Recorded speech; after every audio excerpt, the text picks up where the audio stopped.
In today's video, I'm going to show you how I created this custom wall design for my new podcast studio. And I'm going to show you how you can use a Cricut Maker 3 to make your own wall decor, whether it's for your business or for your home. And this video starts right now. Hi everybody, I'm Christina Mascari of Pretty Distressed, and I am a DIYer and furniture flipper, and I am a brand new podcaster. I just started a podcast called The Cypress Room, where I dive deep into all the behind the scenes of creating content with my good friend Maggie Honeycutt of Spark Creative Consulting. We really wanted to level up this space, so I am teaming up with my friends at Cricut to show you just how easy it is to create custom wall decor for your business or home. And make sure you stick around to the end of the video because I'm going to tell you a little bit more about the podcast and give you a full tour of our podcast studio and all the equipment we're using. Okay, so let's get started. I'm going to be using my Cricut Maker 3 to do my project today. I have opened Design Space on my phone, and I've already uploaded some of my Cypress Room logos. I decided to go with this top one that you see here. I think it's going to fill the space the best. So I've put this onto my canvas, and I'm going to size it as big as it will go. If you don't have a custom logo that you're working with for your business like me, and you just want to decorate for your home, you can go to the Cricut Design Space, type in wall decal, and a bunch of different images are going to pop up as well as projects, and you can select one that works for you. When you do a project on here, it's super easy just to click what you want to do. It'll tell you all the materials you need, and you just hit make it, and it'll walk you through the whole process. I'm going to add my roll holder attachment. I love this thing, especially when I'm working with those really big rolls of smart vinyl. I'm using removable smart vinyl on this project. They recommend using removable for wall decals because if one day I decide I want to take this off or we move, it's going to be able to come off without damaging the wall. Smart vinyl has the vinyl already attached to a backing, so there is no need to attach this to a mat. It's ready to go and cut right in the machine. I made my logo to fit the maximum size of what you can cut on this vinyl. Now that I'm ready to cut, I'm just going to turn the machine on. I'm going to select Smart Removable Vinyl, and then you'll hit this button. It's going to feed your material through and make sure that you have enough material before it starts cutting. It's easy to design and cut right from your phone, so that's usually what I do, but you could also use a desktop, a laptop, or a tablet. Once it checks the material, your play button is going to flash, so just go ahead and hit that, and it's going to prepare by checking and detecting that you have the right tool in place, and then it will start cutting. This is when the magic really happens. You will not believe how intricately the Cricut cuts, and it does it super fast too. Nothing you could ever do with a stencil or cutting by hand, and I think it's totally worth the investment. I have used this machine for a number of things, to make gifts, to make shirts, to do projects with the kids, to do little gifts for their birthday parties. I pull this thing out all the time, and it is a lot of fun, and it's easy to use.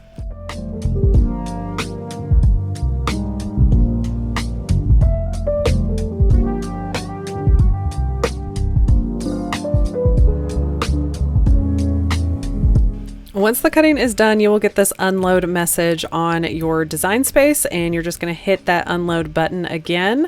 And this is where my handy dandy Cricut roller comes in handy as well, because it also has a blade on here, so it's going to be really easy to pull my design out and cut it off square.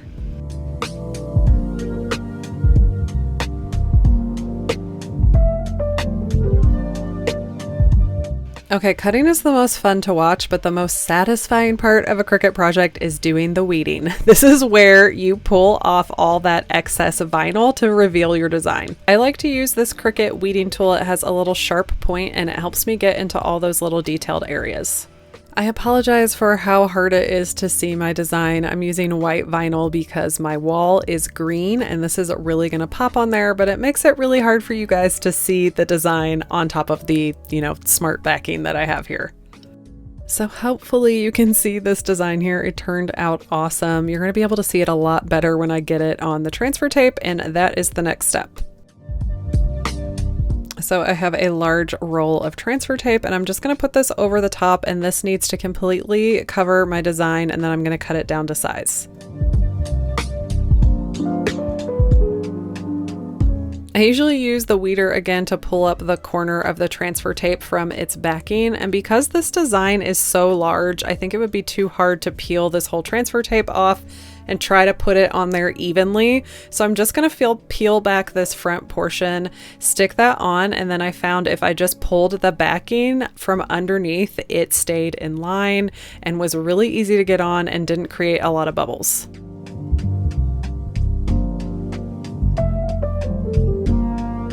Now that I have my transfer tape in place, I'm going to use my scraper and burnish the vinyl to my transfer tape. Now that is all just a fancy term for I'm rubbing over my whole design of the vinyl to get it to stick to the transfer tape so I can peel it away from the backing that I have it currently on. Once I have the burnishing done, I'm going to start peeling back that transfer tape from the backing. This is usually the longest part of the process for me when I'm doing a Cricut vinyl project. And it's because I always have intricate designs like this. So you're just going to want to make sure that you're burnishing as you go so that nothing is sticking to that backing. The finer detail you have, the more you need to watch out that it's not going to rip. So just be patient as you go.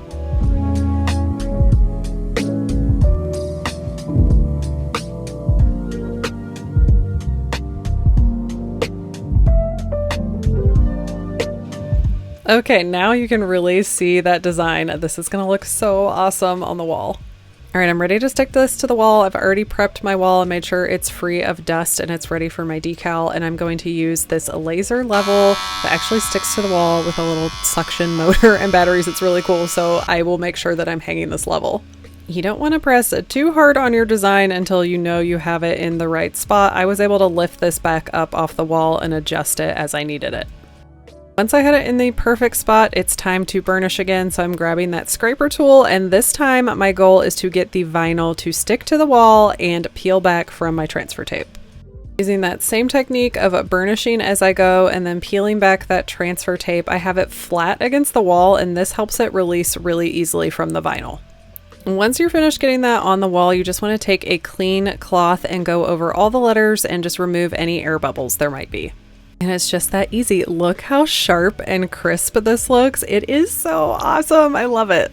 I can't wait to record our next podcast in here. Okay, so as promised, I'm going to tell you a little bit about the podcast that I started with my friend Maggie Honeycutt from Spark Creative Consulting. We're basically giving you a behind the scenes of what it's like to run my YouTube channel, my Instagram, my TikTok, and create content full time. And it's working with brand sponsorships, how I actually make money, what my income streams are, how I keep getting creative ideas, how I keep growing in my business, all the behind the scenes that we experience day to day being in the content creator business. And I get to bring a little bit of my personal life in it too. I'm also a mother, I'm a wife, I'm a friend. So there's lots of facets that you don't get to see here on Pretty Distressed. I usually mostly just focus on furniture and DIY crafts like this. So this is a fun way for you to get to know me on a more personal level. So I hope you'll join us for the Cypress Room, where we dive deep into influencing with integrity. So I'm going to give you a full tour of our podcast studio and show you all the equipment that we're using in our podcast in case that's something you're interested in or you're thinking about starting your own podcast. We definitely have no experience in this, very beginner level. So it's been very fun piecing everything together and putting the studio together. So I'll show you what we're working with.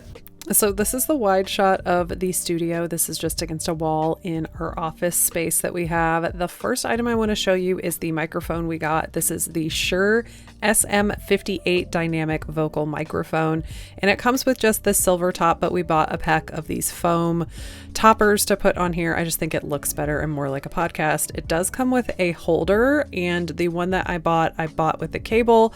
This is a XLR cable, and it plugs into our sound mixer, which I'll show you in a minute. And our microphone sits in a Amazon Basics adjustable boom mic stand. This actually is boom height. I've used it in recording for a long time, and I already had one of them, so I just bought a second one for our setup here.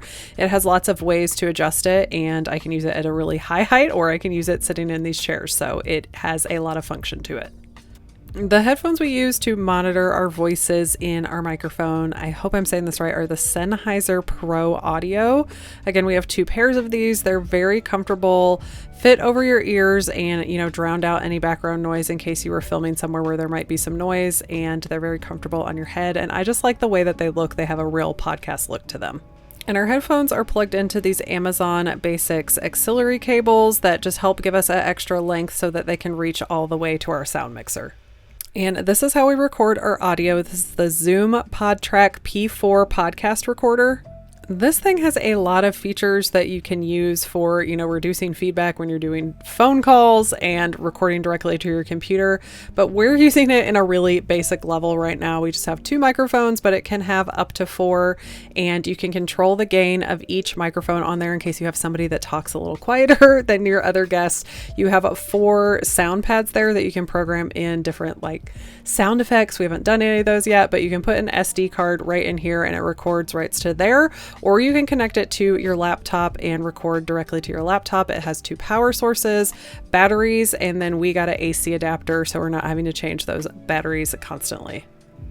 And this is the camera I'm currently recording with. This is the Sony Alpha ZV-E10. We ended up getting this one and upgrading from my Canon that I've had for several years to record my YouTube channel for this reason, because it has an AV adapter that I can put in here so that it can keep running so I don't have to worry about the battery dying.